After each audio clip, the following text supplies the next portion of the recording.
আসসালামু আলাইকুম বন্ধুরা, কেমন আছেন আপনারা? আশা করি আপনারা খুবই ভালো আছেন। এদিকে কিন্তু আমরাও খুব ভালো আছি। তো আমার পরিবারের প্রত্যেকটা মেম্বার সুস্থ আছে আল্লাহ তাআলার অশেষ কৃপায়। তো প্রত্যেক দিনের মতো আমি আবার একটি নতুন ভিডিও নিয়ে আপনাদের কাছে চলে আসলাম। আর প্রত্যেক দিনই একই রকমই আমাদের ভিডিও চলে। আমরা যে এই সাংসারিক জীবনে আমাদের প্রত্যেক দিন সকালে উঠলাম, উঠে মাত্রই সবার জন্য নাস্তা বানানো শুরু করা থেকে দুপুরে রান্না সমস্ত কিছু আমাদের একই রকমই হয়ে থাকে। তো এক এক দিনের এক এক রকম হয়তো রেসিপি থাকে। যেমন আজকে আমরা সকালের নাস্তা হিসাবে বানাবো রুটি আর আলু ভাজি। তো ওটা খেয়েই আপনাদের দাদাভাই দোকানে চলে যাবে। তো এরপর বাজার চলে আসলো আমার, আর আমি চটপট রান্না শুরু করার প্রস্তুতি নিলাম। মা সবজিগুলো বেছে দিয়েছে, আর ওদিকে আমার হেল্পিং আছে না, ও মাছটি বাছতে গেছে। কি মাছ আনলো সেটা আর অবশ্য আমার দেখা হলো না। আমি কিচেনে রুটি বানাচ্ছিলাম, তার মধ্যে আপনাদের দাদাভাই বাজারটি নিয়ে আসলো। তো সেটাই বাছতে চলে গেল, দেখি কি মাছ নিয়ে এসছে। তো কুটে বেছে সুন্দরভাবে পরিষ্কার করে এখানে দিয়ে গেল। তো আমি দেখলাম আজকে বেশ বড় সাইজের রূপচাঁদ মাছ নিয়ে আসলো, আর অনেকটাই পেটি হয়েছে। ও ঠিকই হয়েছে, আমার ছেলে কিন্তু পেটি ছাড়া অন্য রকম পিস একদমই খেতে চায় না, তাই ওর জন্যে কয়েক পিস পেটি নিলাম আর কয়েক পিস মাছ আমি ফ্রিজে রেখে দিলাম। ফ্রিজটা খুবই লোড ছিল বলে আজ আর কোনো কন্টেনারের মধ্যে রাখলাম না, একটা ক্যারি ব্যাগের মধ্যেই রেখে দিলাম। কন্টেনারের মধ্যে দিলে আর ফ্রিজের মধ্যে আমি রাখতেই পারবো না, সেই জন্যে। তো এদিকে সমস্ত কিছু ধুয়ে নিয়েই আমি রান্না বসাতে শুরু করলাম।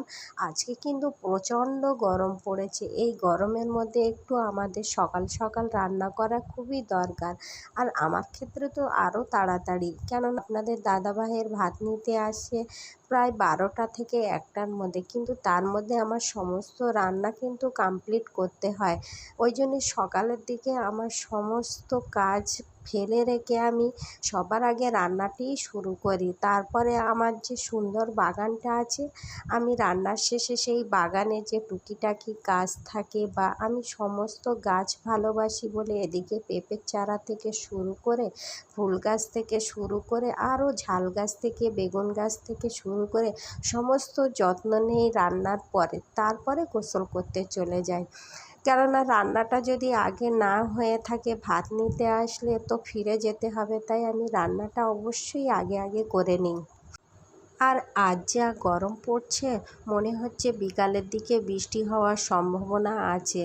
এই গরমের মধ্যে উনানের কাছে সকাল সকাল রান্না না করলে, দুপুর হয়ে গেলে, রৌদ্র হয়ে গেলে কিন্তু খুব গরম লাগে। কিন্তু আমি যখনই রান্না করতে বসি গরমের মধ্যে, গায়ের ধারে একটা কিন্তু টেবিল ফ্যানও ফিট করে নিয়ে রেখে দিই। গরমের মধ্যে এক উনানের গরম, আর এমনিতেই এই যে গরম পড়ছে এর মধ্যে যেন খুবই কষ্ট হয় আমার, তাই আমি পাখা ফিট করেই রান্না করি। আপনারা অবশ্যই হাসবেন কি হাসবেন না জানি না, কিন্তু আমি তো এরকমই করি। এদিকে আমার রান্নাবান্না প্রায় কমপ্লিট হয়ে গেল, এরপরে গোসল করতে চলে যাব। গিয়ে মাত্রই খাওয়া দাওয়া করে নেব। ব্যাস খাওয়া দাওয়া করার পরে বিকাল 3টে থেকে 3:30-এর মধ্যে দেখলাম যে আকাশের দিকে খুব মেঘ করেছে, আজকে মনে হচ্ছে ঝড় বৃষ্টি হওয়ার সম্ভাবনা। এই মনে করতে করতে দেখলাম বিশাল জোরে একটা ঝোড়ো হাওয়া আসলো, আর এমন জোরে হাওয়াটি হচ্ছিল, ঝড় উঠলো যে গাছটি পড়ে যায় এমনই হচ্ছিল, ডালপালা ভেঙে যায় কি এমনই হচ্ছিল। আমার ঝড় উঠলে প্রচণ্ড ভয় লাগে, আমি একদমই বাইরে বেরোই না। প্রত্যেককে জানাই আল্লাহ হাফেজ।